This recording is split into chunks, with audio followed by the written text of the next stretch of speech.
Alrighty, guys, thank you so much for joining us here on this fifth episode of Retails.io, www.re- or hyphen tales.io. To date, we've had some really amazing episodes, including discussing fulfill from store versus centralized fulfillment with Matt Powers of JLL, why more digital native brands are not at the mall and should be at the mall with Najla Kayem, supply chain challenges and localized manufacturing with Lisa Morales Halebo of Refashioned OS and Refashioned the Fund. And recently, this crazy new thing of separating e-commerce from retail that Saks has done with Rick Watson. Those are really great events. But today, we have a special pair of guests, Dan and Josh Pogue, and we're here to discuss the reinvention of the shopping center, and particularly, what does it take to disrupt an entrenched industry? As many of you are aware, Dan and his partner, Terry McEwen, are credited with inventing the lifestyle shopping center. Now, what's a lifestyle shopping center? We go to Wikipedia for that, of course. And that is a shopping center or mixed-use commercial development that combines traditional retail functions of a shopping mall with leisure amenities oriented towards upscale consumers. Let me add to that. It includes nice architecture, cheaper to operate than a mall, better tenant visibility than a mall, and usually is not dependent on the large anchors that you find in a power center or mall. Today, Josh oversees the US's largest owner-operated developer of lifestyle shopping centers. And while they're now accepted to be the new mall experience, the lifestyle shopping center has come a long way since its first founding in the late 80s. My co-hosts, who'll be joining us momentarily, Jessica Mauser of Lee & Associates, Rebecca Condrad of Condrad Retail, my partner in crime and retail OS, Ryan Wolf, and I am Shlomo Chop. Dan and Josh, it's a pleasure to have you here. Thank you so much for joining us. Thank you. Appreciate it, Shlomo. So excited to have you, Dan and Josh. Glad to So, as you all know, or hopefully you've noticed, the latest craze in Hollywood is the origin story. So we have Elizabeth Holmes documentary out, we have some Uber, we have some WeWork, who knows what else is to come. So of course we are not above the origin story. So actually I would love to start with Dan. I'm sure you've told this story a million times, but for the benefit of our audience and for myself, because I would love to hear it again, can you please tell us what brought you to develop the first lifestyle center? Where did the idea come from? What challenges did you encounter? Just the whole thing. We would love to hear. Great. I was rethinking it today because I haven't thought about this in quite a few years. Josh has sort of picked up the mantle and is running with it. So I sort of had to sit down this morning and think a little bit about it. I got into shopping center business doing grocery store anchored centers, actually. And I had a partner at that time, a fellow named Sandy Thomason. And we traveled around the Southeast primarily, looking for sites for Kroger primarily, because we had a relationship with them, and Kmart subsequently. And then Sandy and I got an assignment in Raleigh, North Carolina from Kroger. And we had two Krogers. They wanted two Kroger stores. They were entering the market. And we were good at leasing, very good at leasing local tenants. And so we built a lot of shops around those Kroger centers. So 2 months before opening, Kroger said, we've decided not to enter the Raleigh market. We'll pay you the rent, but we're not going to occupy the stores. Of course, that's great news for all those retailers that are depending on that Kroger traffic. And Sandy and I eventually talked Kroger into opening in that market. We spent some time in Roanoke talking with them. But after that, it really poisoned our feeling about relationships with anchors. If we couldn't depend on them, what are we doing business with them for? So Sandy and I came up with the idea of a strip center that would be occupied by the types of tenants that are typically in a mall, what we call upper middle tenants, the Gaps and the Limiteds. And at the time, the Limited was a big deal. And so we said, where can we do this? And we thought we could do it in our backyard right here in Memphis, actually in Germantown, which is a suburb of Memphis. And the idea was to build a strip center that would have the characteristics that people love about them, which is great parking, ability to get in front of the store where you want to shop, see the entrance to the store, and when you come out, be able to see your car. Okay? So the idea, it's a perception of safety that a female customer, particularly a young mom, would have in accessing those stores. So that was the idea, and we came up with a site in Germantown. One of the toughest sales jobs we've ever done in our lives to get Germantown to agree to this. They didn't want any retail. This was a residential community. They didn't want any retail. We finally convinced them, but we had to build a public road, which we dedicated to them. And it was just lights out, expensive at that time. But then Sandy and I, of course, didn't have any skills.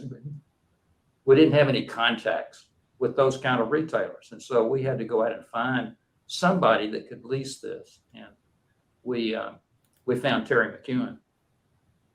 And Terry came in with the contacts. He'd been working for Taubman, and he had all the contacts with the right people. And so Terry went out and brought these retailers to the market because of his relationships, and was able to get them to drive the neighborhoods. And they were just astounded when they saw the neighborhoods around this center, around this potential center. And he was able to lease this up 100% before we even started, before we finished construction, let me put it that way.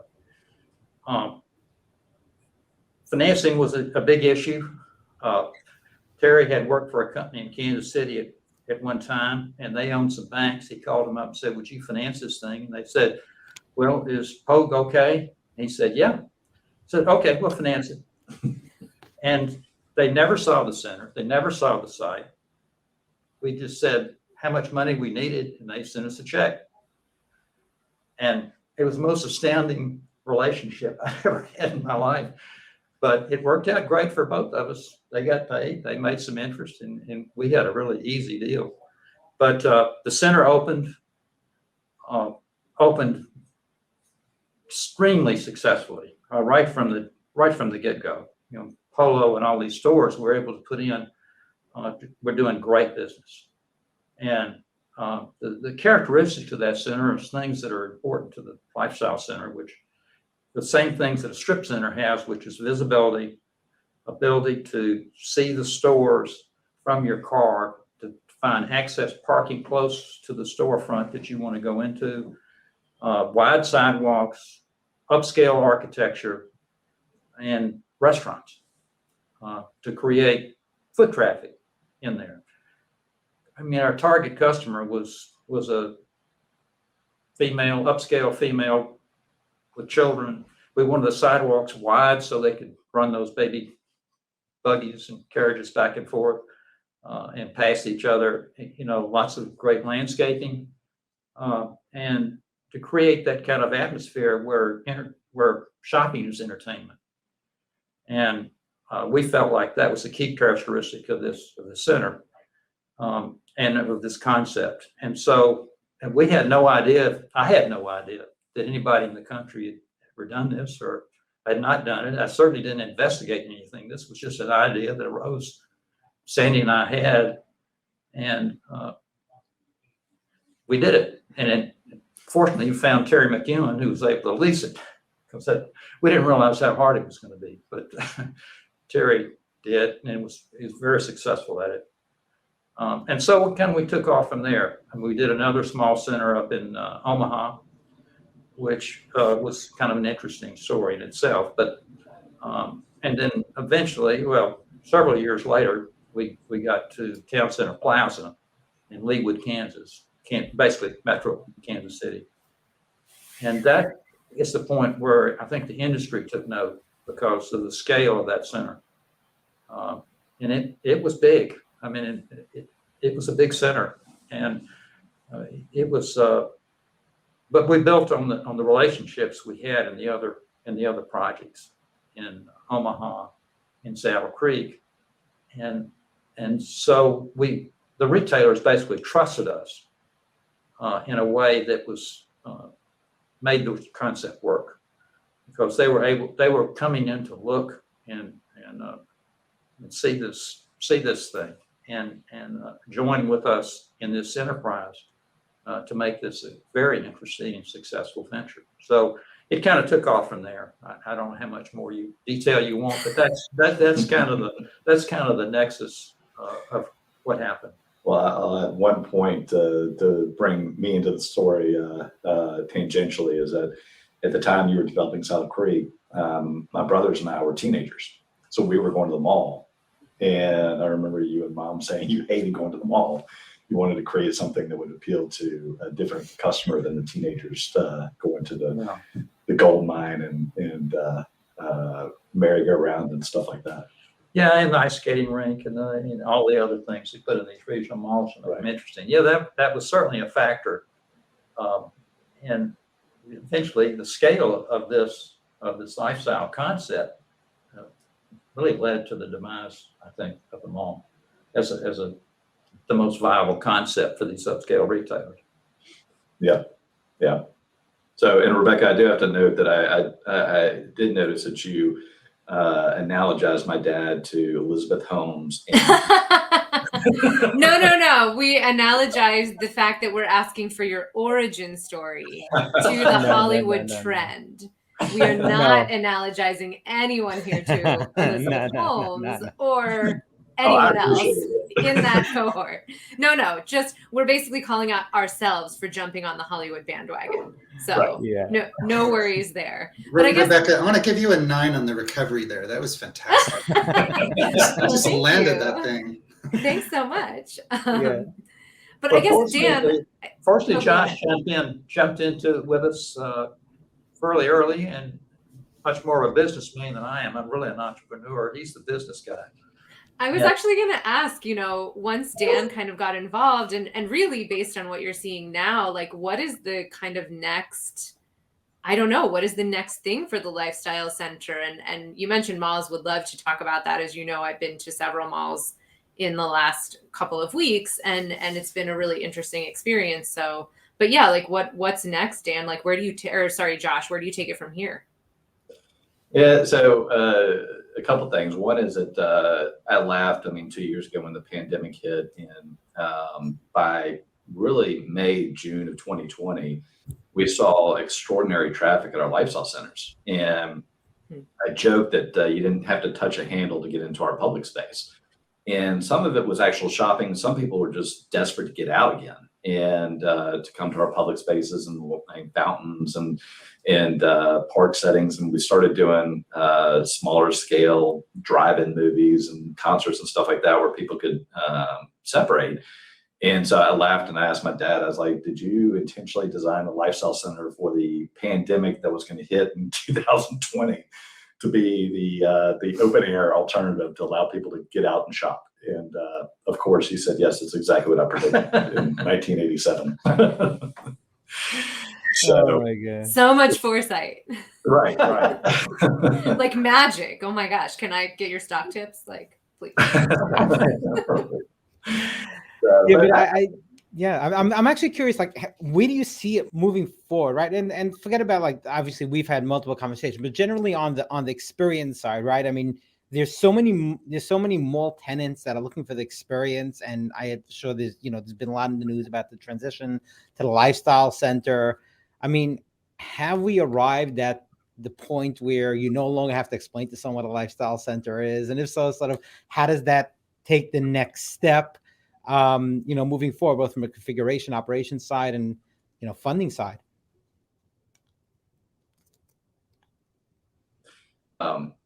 Going back, we actually trademarked the term lifestyle center, but like when we trademarked it in the late 90s, it was, as my dad said, nobody knew what a lifestyle center was. And so when people started using the term, we were applauding it. And then 3 or 4 years later, when it jumped the shark and too many people were using the Prem Lifestyle Center, we went to our lawyers to try to defend it. And they're like, you can't just let everybody use it for 4 years and then try to defend it afterwards. So I think we still have the service mark, but it's meaningless at this point, but it's still our claim to fame. But I mean, Shlomo, to answer your question, Rebecca, like the future, this is where from day one, we've really focused on being adaptable to the environment. And so, I mean, like the original Saddle Creek that my dad was referring to was in the U shape of a strip center. And so lots of convenient parking. And eventually we built some of those, but they were getting so big that from one end of the U to the other end of the U was getting too far. So we shrunk them down and made main streets. And so we had the parking in the main street, and but it shrunk the distance from one end to the other by half because you had retail on both sides.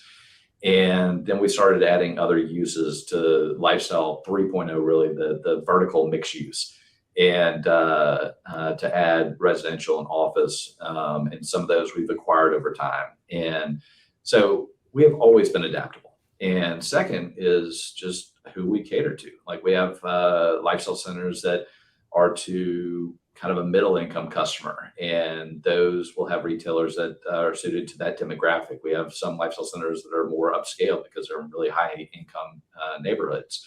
And so the retailers may not be the same in each, but we try to adapt the retailers to what works for that environment. And that happens with, I mean, the evolution of who we talk to also. I mean, like my dad said, that original Saddle Creek had Laura Ashley and Gap and Banana and Ann Taylor and Crabtree and Evelyn and Polo and Bombay and Sharper Image. I mean, you think about that, like there's only a handful of those retailers that still exist today.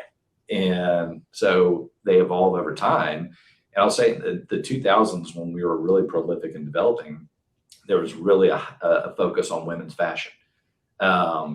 And that has really dramatically dropped over the last 5 years. And so where we're currently working is to continue to adapt all of our lifestyle centers to add that experience that we're talking about. That we started with restaurants, I mean, and some hilarious stories on the early restaurants, but we've continued that with the restaurants that drive brand.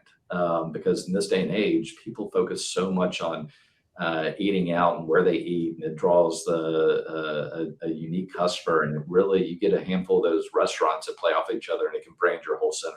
Whereas 15 years ago, it was like you lined up in J. Crew, Chico's, White House Black Market, Coldwater Creek, Ann Taylor, Anthropology, and that branded your center.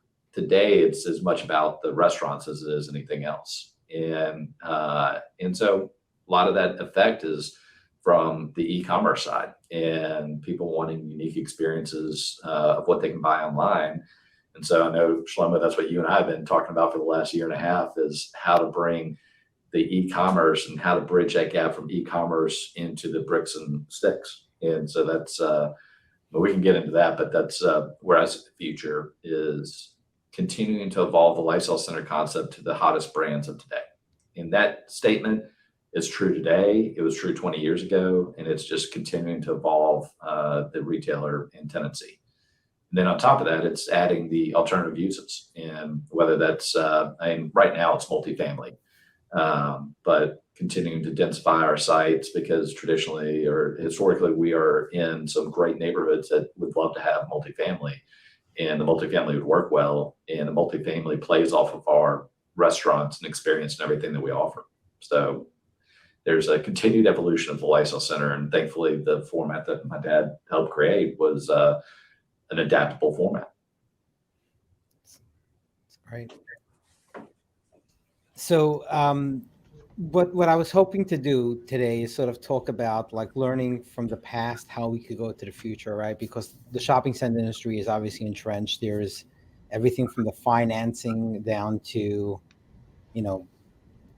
operation, financing, leasing, configuration, all that stuff. Yeah. There's ways that people have done, right? A retailer has their specific box how they want to have it, right? The financing is done in a way that they could issue the bonds to the market, and all those different things.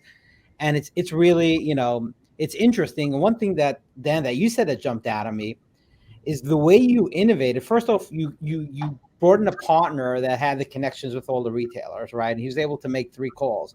Secondly, he got funding sight unseen. It wasn't like, oh, let me pitch you how we're going to do it. Like, where's your traction? Where's this? It was like, you good? Okay, no problem. We trust you. Have a good day. There you go. And that's amazing. It almost feels like in order to innovate, you need to have the blind faith buying into it. Otherwise, you'll die on flights between boardrooms. Relationships are everything, aren't they? Yeah. They are. And that's just made a big difference. That, I mean, the things have to fall together to make Silent Creek happen. And, you know, when we went to conventional lenders, they said, you can't charge $18 for rent. I mean, they're charging $12 for space, and they've got empties right over here. And we said, it's not the same customer. I mean, you know, it's a different animal. But you couldn't convince any conventional lenders. We couldn't conventional lenders wouldn't buy in. So we had to find an unconventional way to finance it. Well, and so you got to tell them the story of Town Center Plaza and how you finance that. Oh yeah, yeah. That was, we had done a lifestyle center, very successful center in Omaha, Nebraska, and it was kind of a funny story. There was a Walmart developer that was trying to do basically a lifestyle center, and he was under construction, but he couldn't get any leases, and so he went to Columbus to talk to the limited and see why they wouldn't lease a store to him. He couldn't get anybody in Columbus to talk to him. So finally, he was a pretty outgoing guy. Stood in the lobby, he tells me, and yelled bloody murder until somebody would talk to him. And somebody came out to him and handed him Terry McEwen's telephone number. And that was it. So he called us, and Harlan was a great guy. And he sold us the property. We went down and tore down all of his construction and started over again and built the center. And so when we were doing Town Center Plaza, we were trying to get financing. It was a big deal. It was a big center. It took a lot of money. And so we were talking to Bank of America. And it turned out that Warren Buffett is on the committee that had to decide this, because it was so large it had to go to the full board. So Warren Buffett was on the committee, and so they were going through all their different gyrations, looking at different deals, and they hand out a brochure on our project. And the word we got back was, Warren opened up his brochure. He said, "Oh, I know these boys. They're great." Everybody closed the brochure and passed it up to them. We had the line. We never talked about anything else except we knew it was. Next. So wait, the moral of the story is, if you need something, stand in a lobby and yell, and it helps to know Warren Buffett. Did I get that? Just right. In a nutshell. That's the strategy. Amazing. Have bail dollars set aside just in case, but right. If it's going good, you'll have Warren Buffett signing off. It's just interesting That's awesome. Here I am teaching my kids not to do that. I mean, I'm missing the bus here. You really are. At one point, the Limited was so interested in this concept, they asked us to come, Terry and I, to come and present to their board of directors. And we went up to Columbus and were invited in, presented to their board what we do. And we left, and we sat in the lobby for several hours waiting. And somebody came out and said, the board has decided they'd like for you to build 20 to 30 of these a year. And we said, great. All right, you're gonna? I said, oh, we'll help. And we said, there's no way we can build 20. I mean, to get sites in our neighborhoods, and it's just not going to happen. Right. And it was just an interesting presentation that the Limited was that interested in the concept, but they had a totally unrealistic idea of how we could do this. What the difficulties were of actually, because it's difficult to find that piece of property in the middle of the higher income neighborhood and get the approvals that are necessary to make it happen. Right. And doing 20 or 30 a year would be I don't think anybody could do that. Well, I remember you telling me that the reason why was that they had run a report that showed that I think it was 43% of Americans refused to pay for a market. Going back to your original story. Yep. And so limited was with limited express. I mean, or Victoria's Secret, and all the concepts. They were in every mall in America, but they suddenly realized that they were missing out 43% of Americans. Right. And so that's where they love the concept. And yeah, build 20 or 30 because that's how many stores we need open.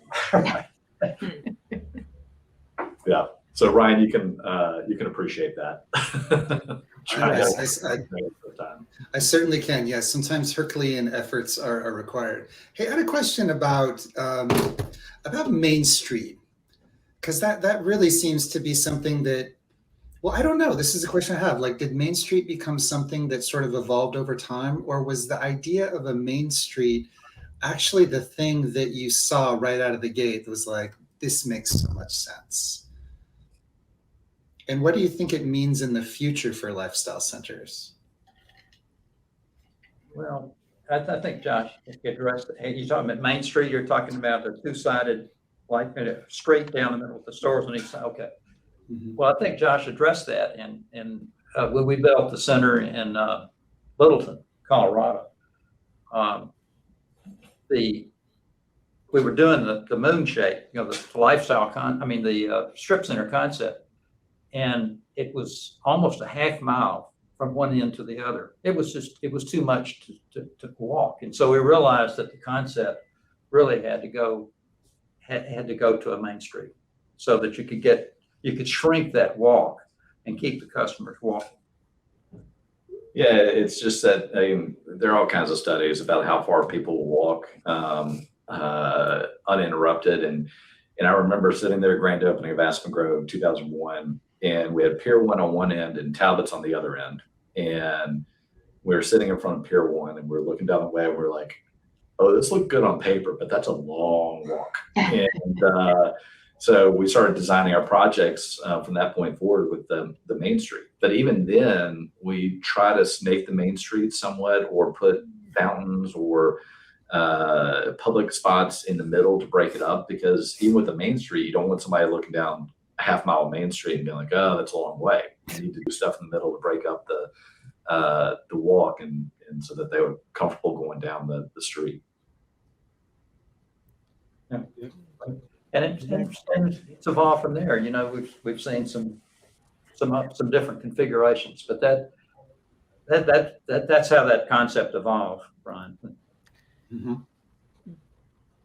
So I think it's interesting sort of to ask the question, in a world where there's lifestyle centers and in a world where malls, the mall anchors don't draw,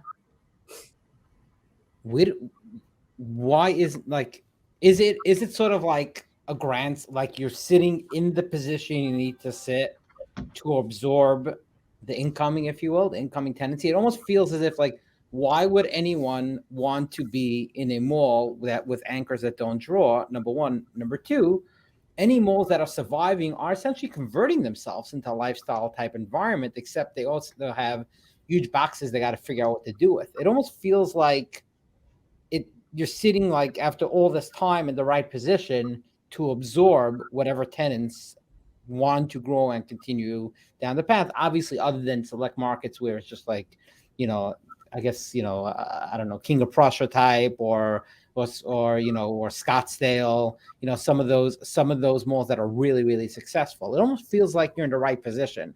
Am I missing this? Am I over exaggerating? Tell me over here. You want to take this, or you Go ahead. So my dad really intentionally was anti-department store because of that Kroger story he told at the beginning, putting all of our eggs in one basket. And so he and Terry did one department store in Town Center Plaza, but it was done after the fact, and so there was no Cotenancy tied to it. And over time, we've done a couple more department stores, but it's like what you're saying, like they were the traffic driver. And I've seen the stats that I can't remember exactly, but they like 20 years ago, 30 years ago, they accounted for 10% of the retail shopping in the US. Now it's like 1%, something like that. I mean, it's dramatic fall off. And so they still have a customer, they still have a draw, and it depends on what level of department store you bring. It can help bring in the center and help bring in other retailers, but that's not where we see the future. I mean, they're obviously big and expensive to build. And if they're not bringing that much to the table, then why do it? Because I mean, you look at it. I mean, we have restaurants. I mean, going back to what I was talking about earlier, we have restaurants that are driving more traffic than a department store is. And so it's just like I'd rather spend money on a good restaurant that'll help brand the center in the right way and drive traffic than I would on pulling a department store in. Never say never, but it's just that's kind of our philosophy. But I mean, Shlomo, you bring up the two that you brought up. King of Prussia has a development across the street that I think has a Whole Foods, a bunch of restaurants and apartments, and is frankly the lifestyle center for that trade area that's opened up in the past few years and is doing very, very well. And now they're competitive with tenants for King of Prussia. And then in Scottsdale, you have Kierland Commons and Scottsdale Quarter, which are drawing a lot of retailers. And there's obviously extremely wealthy areas, so it's not like Scottsdale fashion is failing, but it's just that there's more competition in the market. So they're not, I mean, 30 years ago, there's no way you could have built anything within 15 miles of any of those properties. So the lesson is essentially make people walk less and provide more opportunities to eat. I love it. Now you're really speaking to the Americans. Yes, Ryan's like, yeah, let's just blow people up. My European family and friends are just weeping that I just said that. They are, absolutely. Absolutely. Yeah, the American consumer. Yeah, that's an interesting way to look at it. So Jessica, you're on the day-to-day leasing side with a lot of traditional tenants, right? Yeah, absolutely. I do a lot of strip center leasing, especially in suburban communities, which has been an interesting dynamic the last 2 years, as we've seen a lot of brands now where there was a glass wall between San Francisco and the suburbs. That glass wall has somehow completely shattered. And these brands don't want to be in urban areas. They actually are coming out to suburban areas. So we've seen this flight to suburban that didn't exist previously. It was always this uphill battle of, let me show you my demographics. Let me show you how affluent these neighborhoods are and how dense these neighborhoods are. And suddenly I don't have to have those conversations anymore. It's a very nice change after 12 or 13 years of retail leasing. But I think it touches back to something you mentioned earlier, which is why you started the lifestyle center. You were tired of the mall experience. It was fading. There was safety concerns. There was parking concerns. You couldn't see the stores. And I see a lot of those dynamics hitting into where we are right now. And the modern collapse of the mall, call it, is still the same thing that you were doing, trying to change in 87 is still happening here in 2021 and 22 and how we're developing. Do you see any trends in this market right now that are reminiscent of, outside of the three major ones you mentioned earlier? Is there any other trends that you see that are reminiscent of early development days that are back around today? Yeah, I mean, some of what my dad taught me early on, because I wasn't obviously around for the Saddle Creek, but it was very much the suburban development. And the malls are trying to go out on the fringe of communities, be on the interstate, trying to be all things to all people. And sometimes that worked, sometimes it didn't, and which is why we have a lot of B and C malls today that maybe aren't in the right areas. And so he was trying to go where the demographic is. And over the last 20 years, there's been, I'd say maybe even 15 years, there's been this pendulum swing to urban living. And obviously, there's a lot of people moving into the core cities. But when you started seeing in 2017 and 19, as the millennials, the true millennials, were aging out and having kids, they were moving to the suburbs. And so when you look at the stats, the suburbs were actually starting to grow faster than the urban communities prior to COVID.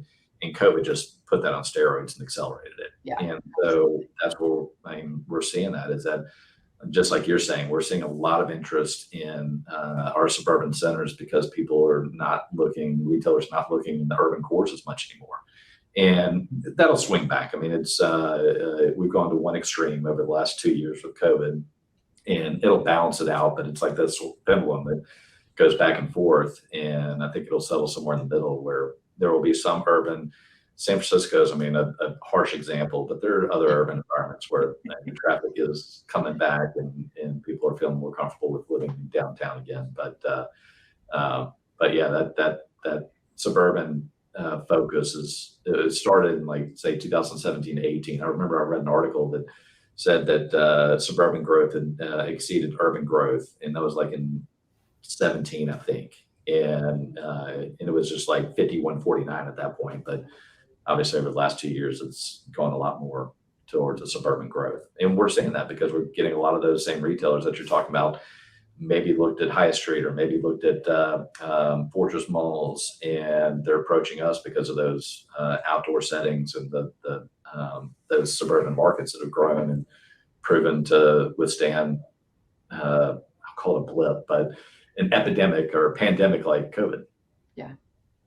What's interesting is that, and this is something that I've had a bit of a beef with, to be honest with you, with how digital native brands have gone about things, right? Hold on, are we ready for your beef yet? Are we there? No. Are we at that point where is No. everybody prepared for the beef? Because This is a pretty calm version of my beef, okay? So but here's the deal. They got this self-fulfilling prophecy going on and whatever when it comes to venture capital and venture capital backed companies. There is this natural need to sort of be at the cutting edge, because venture capital is, we miss on 10 deals, but the 11th deal will make our fund. We'll do a crazy amount, right? But in order for that to happen, they need to predict the future, right? And they've gone all in on digital, not only digital selling, but also digital intelligence, digital advertising, right? Things like that. And as it relates specifically to digital native brands, we're determining where they should locate. What they've done is they've looked at their customer base. Okay. So they say, oh, our customer base is in New York, is in San Francisco. It's on the coast. The problem is their data set is based on advertising targeted to New York, San Francisco, and the coast, right?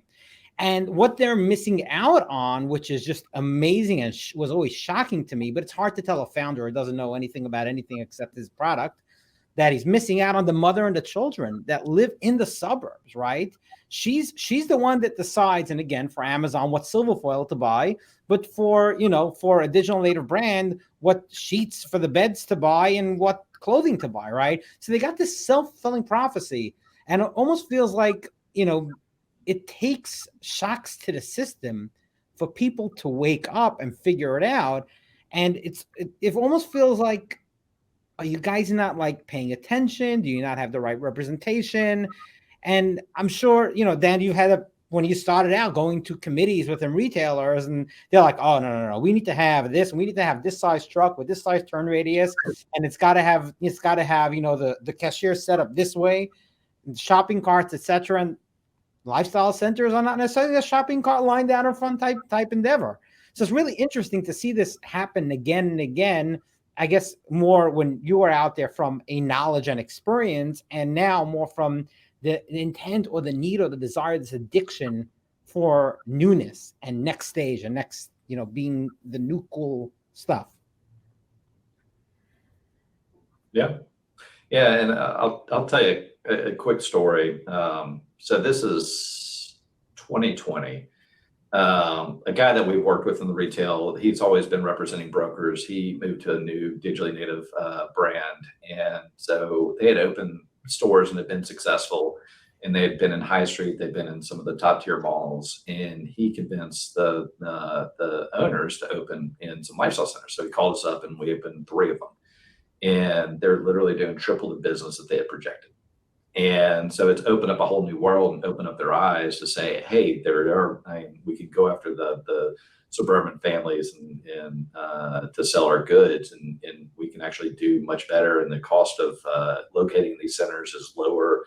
than going to high street or the fortress malls. And so the profitability has been exceptional. And so now we're talking about every single one of our centers, but it's exactly that. It took somebody from the traditional retail that we knew to open those eyes and convince them, let's try out a couple of stores and see how it works. And it's just, they're blowing out the door. I mean, doing north of $2,500 a square foot. So it's been exceptional. I've been noticing even pre-pandemic that non-urban customers have effectively become increasingly more empowered. And for this just one simple reason, is that technology democratizes access. So let's just go back a little quick 25-year run. Kids in high school might be the quote Abercrombie kids because their parents went to Chicago in the summer and they bought everything and came home and everyone was like, well, what's Abercrombie, right?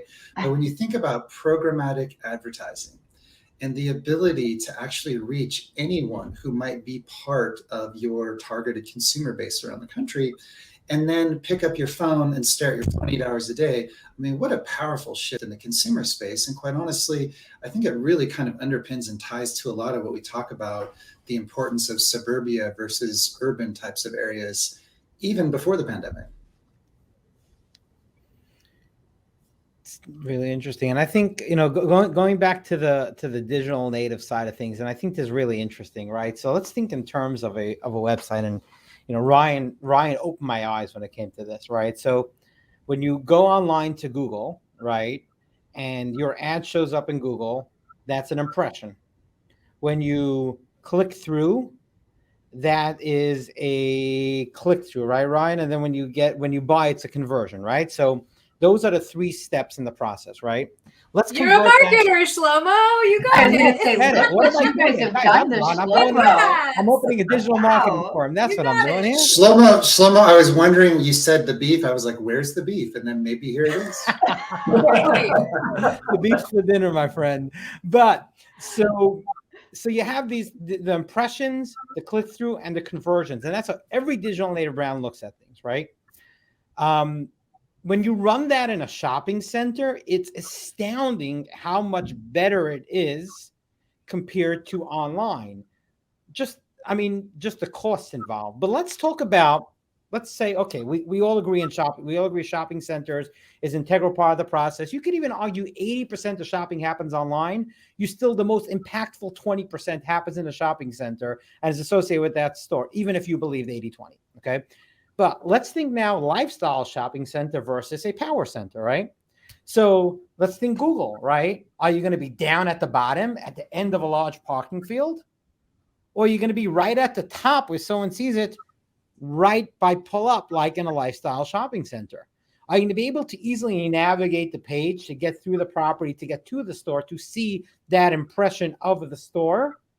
Or are you going to be, have difficulty navigating the thing, right? Or even let's think in terms of Amazon, right?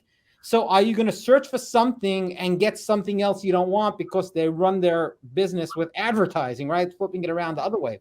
So if you just think about the lifestyle center, the convenience and the quickness to be able to get from impression to conversion for a digital native brand, it makes all the sense in the world. And it's just like, I don't know why more, and I know that, Josh, you and I have discussed this multiple times, but more people out there, they're trying to recruit the 1.7 million, just Shopify alone is 1.7 million in the US brands, and not all of them are suitable for retail. That's a whole different conversation, but trying to recruit them without talking in their terms, right? And that's the big challenge that we've had. And I know, Josh, I know you've been very active in going after digital natives and guiding them and helping them through the process. And I think I don't know if you and Rebecca had a chance to discuss about this, but Josh was telling me about your experience with Najla Khan. We were talking about how you go to different malls and just be left out there trying to figure it out without talking to the right person. So Josh, like, what have you found in dealing with some of these digital native brands? Like, what have you found to be the best way to get them once they decided they want to go into retail, once they decided they want your property? What's the challenges in getting them from the idea to actually signing? And I'm very interested to hear, Rebecca, sort of your thoughts on that, sort of discuss that. Yeah, I'll say, I'll tell one quick story before answering the question. So this is probably 5 years ago. We have a lifestyle center that was near where the company was located and where the owner of the company was located. So he called us up and was like, "Hey, I want to open a store." So we're like, "Great, we'll work with you." And so we worked with them on design and on the storefront and layouts and stuff like that, and basically helped them through the construction process to take over the space. And so they opened up. And first day, my manager went in there and they had a card table that had their cash register on it. And my manager was like, "Guys, you can't do that. You need to do something more professional." And they're like, "Well, what's wrong?" I mean, people have just come up, they know where the cash register is.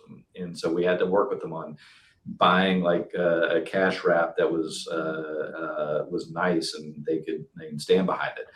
And then constantly we go in there and their merchandise was just messy. And it's just like they were great online. They had good product, but they didn't know how to run a store. And to be honest, like we don't really know how to run a store either. I mean, we're just we're the landlord. We're the ones that lease a space. We rely on the retailers to be professional. But in this day and age, when you have startups, it's difficult. And so that's where you have the traditional landlords and a lot of the REITs. I mean, they cater to Wall Street. And so, I mean, they're looking at how to make another nickel in their earnings, how to promote their stock. I mean, going back to what my dad was talking about in the stories he was telling, I mean, we have been customer first since the get-go. And our customer is a retailer. And so, I mean, 90% of a retailer's or a consumer's trip is going to be inside the store. So we also focus on that 10% outside with the landscaping and architecture my dad was talking about, because we might want to make it a nice environment for retailers. And so you have too many people that are just focused on real estate as a spreadsheet, and you can't do that. You need to evolve it. It needs to adapt. I mean, going back to what I was talking about earlier, it needs to adapt to the current trends. And then you have retailers who be good at their product, but don't know how to actually sell their product in a physical world. And so finding that middle ground of how to help the e-commerce players bridge that gap to become physical retailers is not easy. And so that's where we're working on it to try to help them. And but we're not experts, like I said. And so we approach a lot of e-commerce players and we talk to them. But sometimes they don't know what to do. And so sometimes it's putting them into a temporary lease and working with them with marketing, with store build out, and reconsidering what's going on after a year to see if we can convert them to a permanent lease. And I'd say it's probably 50-50 whether that works, maybe even less, and maybe 40% where that works. So it's a lot of trial and error, but that's where figuring out like what we've been talking about, how to bridge that gap and how to help both sides come to the middle is really the secret sauce that we're trying to figure out right now. Yeah, I mean, Dan, you got it. Like you see basically everything that I see. So I work with largely direct-to-consumer brands to enter and expand retail, and I come from a deep operations background, so I do know how to run a store, right? And so what I see from most direct-to-consumer brands in terms of like what do they need to get over the hump is they don't want to be laden down with like a 10-year asset, right? They're skittish on long-term leases.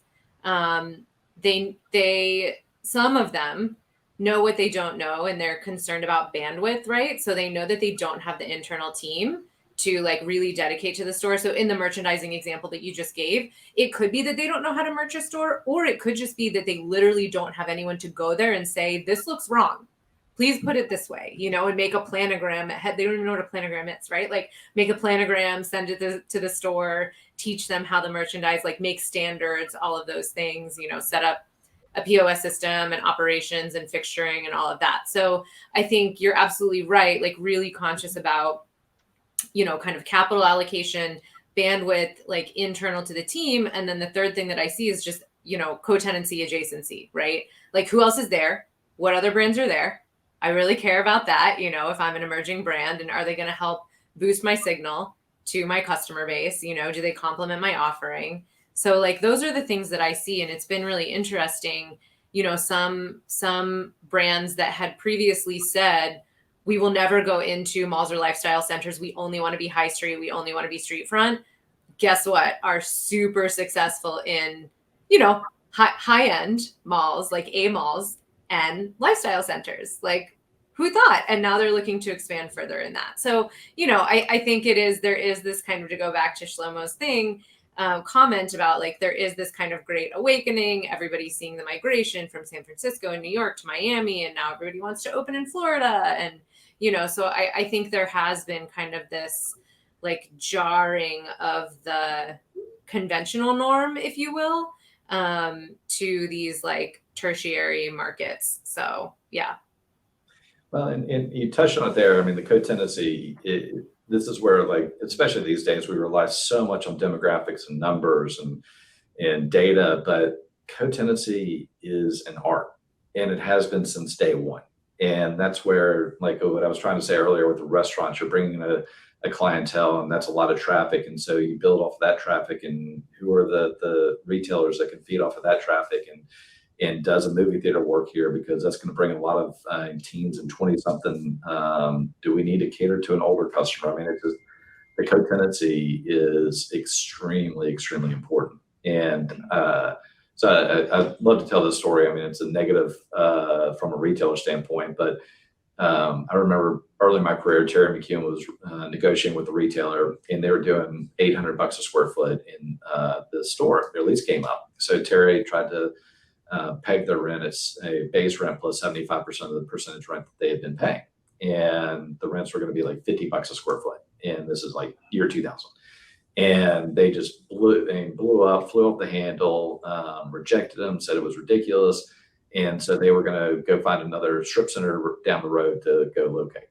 So they ended up expanding. They moved to a new space, expanded the store by 50%, ended up paying gross rent about what we were charging them, but they actually continued sending us sales numbers. Their sales dropped 70% when they moved to their new store. So I laughed. I was like, that was the most expensive savings that they had ever gotten. And that store lasted about 3 years, and they closed it. And so that's where the co-tenancy comes in. And we were trying to explain that to them, that you work here because of everything else around it. And they didn't believe us. And now they don't exist anymore. Right. Well, also to kind of just way back in the conversation, there was this whole section about anchors, right? And like, you know, department stores and anchors and all of that. At least for my part, what I'm seeing from brands is like, they don't care if Macy's or Dillard's is there, but like, is Sephora across the way, and is Aerie there, and is like Parachute down the street, and like, that's what they care about. So they're like, they could care less who's on the ends. They care like, who are these smaller brands that are right in the middle that also have a similar customer base. Right. Yeah. Right. I'm sorry. Yes, I was just going to. Okay, I'm going to shut up now so Josh can make his point. No, there was no point. I was just saying I agree. Sorry.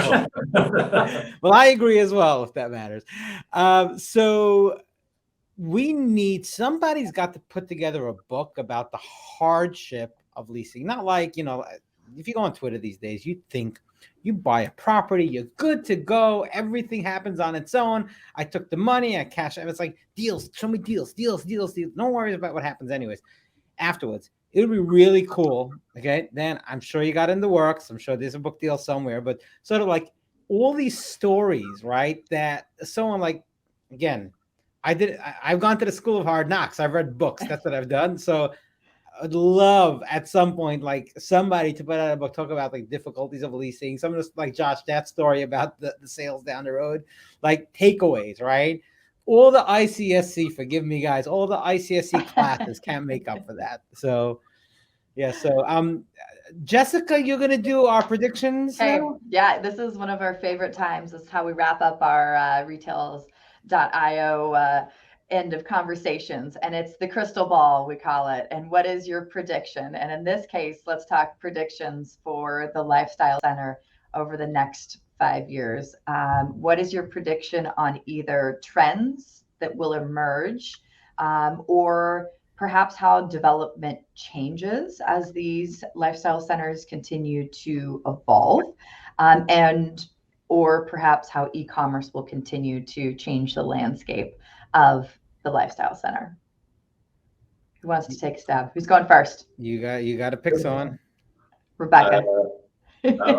I'll start. Oh, So, me? You're not going to let the Oh, experts go Josh first? is going for it. No, Josh should Go go for it. He's first. like, I got this one. This is I like his it. thing. all right. So, sorry, Rebecca, you go for it. Oh man, you're gonna make me go before the expert. Look, all I'm gonna say, which is should not come as a surprise, is more lifestyle centers are in our future and in the South, because that's where everyone's going right now. That's it. Following population. Yep. All right. Yeah, it's something we haven't touched on here, but geography has played a part. And so our retail centers in the South return very quickly, and the ones in the North and upper Midwest, Chicago area are returning, but they have been slower to return. So I agree. Like the South, the Southwest, I mean, the growth areas, that's where the future lies. But this gets to, there's the lifestyle centers over the last 15 years, like I was talking about, have continued to densify. And so it's adding multifamily or office. And office right now, you don't want to develop office, but multifamily will continue to play a part of that. And we have a couple of properties where we have underutilized parking areas that we're looking at rezoning and densifying. But I'll tell you, I mean, this gets to what Sharma and I and Ryan have been talking about for the last year and a half, is that I always said, okay, you can bring in office, you can bring residential, but there's no way you can ever bring in industrial. It just doesn't make sense. And they're two different uses. Well, over the past 5 years, what's happened is industrial and retail have really come together.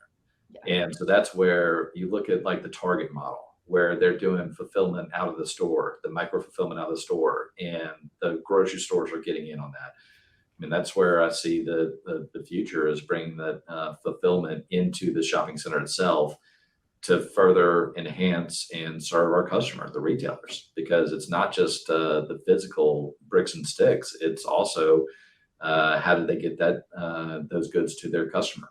And so if we can help them and enhance them and continue to make them profitable and even more profitable by centralizing that, then that's a win-win for everybody. Dan, what are you seeing? Well, you know, I'm sort of retired. Well, you have the best view of all then. But you're watching. Yeah. So you know, but I think that you know, the stores that Josh has hit nail on the head. I think is you've got to figure out how to make those retailers, those online retailers, have got to learn how to use bricks and mortar as part of their formula for success.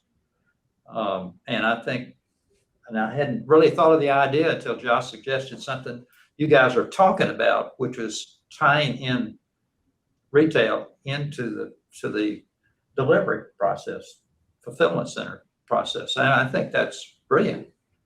Got to find a way to try one out. Need a crazy lender. That's what we need. Yeah, we need somebody that just sends you a check, right? Right. Just got to find that right party. But that sounds like you know, the idea of using venture capital sources. I mean, that's the kind of stuff they do, right? Yeah. Yep, 100%. So I'll go next. I'm sorry. I thought you finished. I apologize. Now I have this tendency just to interrupt. It's just the fact I'm from New York. It's in the DNA. It's in the water. So you know, I blame it on people. As you see, I should really be myself. But so where I see over here, it's interesting. I actually think malls will continue to decay. They're inward facing. I mean, why is a retailer there unless they have the traffic? And you know, most mall anchors have not really evolved. So I think lifestyle centers do get a lot more customers, but I think what's going to happen after a while, because there is a dearth of lifestyle centers, there aren't many, and they're held by certain groups, you know, in bulk, right? They're not like specific groups own a lot of them, such as you guys. Then we now need to figure out a way to sort of grow the lifestyle centers without breaking ground. So the way I see it is that we're going to see a whole new demall process, that a lot of the A malls will basically just, you know, turn it open air, flip around some of the fronts to a certain extent, And potentially the fulfillment goes below grade, right? And that's something that I've been thinking about, like maybe, it's almost like Chicago, like you got a city above a city. So that's where I see things myself, or that's where I would make a prediction that we'll be able to continue to buy live centers at a premium now, which is it's not cheap because it's desired. But then as the malls continue to fail, pick those up off the scrap heap and inject life to them in a pretty in a nice way. Ryan, you're on the hot seat, man.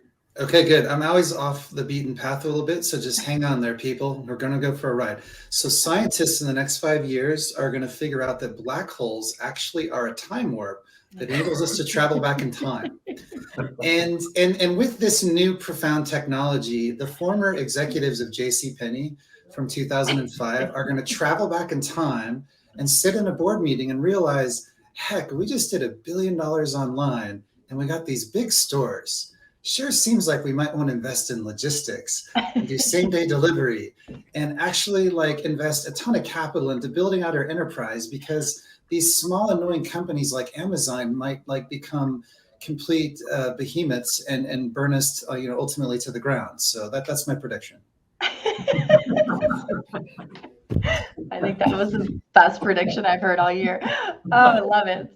Well, I'll keep mine short and sweet because I know, Rebecca, you've got to run. We're coming up on the 1 o'clock hour here. So I think that we're actually going to see some power centers turn into lifestyle centers as we see certain models scale down and we see restaurants continue to evolve and go into spaces. And with restaurants not taking 8,000 to 10,000 square feet, but taking more 4 to 5s, you're going to see more restaurants, smaller spaces, and the power center have to evolve into a lifestyle center because they're competing too much with the very few A malls that are left in this world. And I think that that's probably going to be the case for going forward. And then there's also going to be some black hole people shifting, time shifting, warping. Yeah, we asked about the future, not the past, but he Always. conflated the future and the He past. did. It's like, He did. listen, but guys, Josh, Dan, thank you so much for joining us. Thank you for everyone who's been watching on LinkedIn. I see you guys on Twitter, on Facebook. Next one we'll have on YouTube as well. Little did I know it takes 24 hours to activate it. I guess they go and they crank it these days at YouTube. But the point is, guys, thank you so much for joining us. And this will be available as a blog post. This will be available as a podcast and be available in video form. www.re-tales.io. Please follow us on LinkedIn as well, retails.io. And we look forward to seeing you next time. Thank you so much, you guys. Thank Thanks, you. everybody. Thank you. Thank you. Thank you. Great meeting you. Nice meeting you as well.